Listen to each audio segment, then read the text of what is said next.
You know, as boring as I called Evanescence in my review, they're a surprising, entertaining band to see live.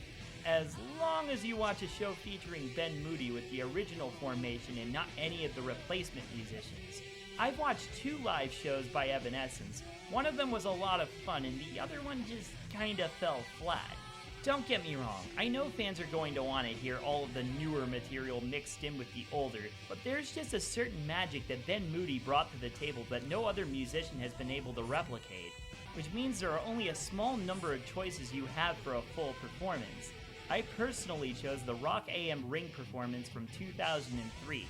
One thing you notice right from the get-go is that Amy Lee really likes to be in the spotlight. She mostly earns it since she sings like an angel even when it's in a live setting, but when you go see a band live, you expect the rest of the band to have more of a presence as well. However, aside from the occasional opportunity for Ben Moody to solo, Lee gets most of the attention. While it's common for lead singers to get the most attention at live shows, it just feels like Lee hogs too much of the spotlight. Which is funny because at this point she remains to be the only original member of the band left, so it might as well just be Amy Lee with a bunch of backing musicians at this point. It's still a fairly good performance though. The songs all sound great and lavish, which says a lot because they can sound downright dead in the studio recordings. As for the latter performances though, the same can't be said. It feels like the band just hacks out the same studio arrangements over and over without much variation. It would be nice to see things done differently and not just small things like an extra note here and there.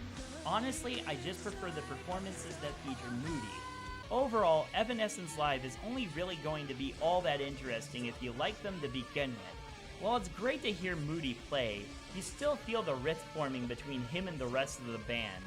There's moments where you have a lot of fun, but mostly it's just a mixed bag.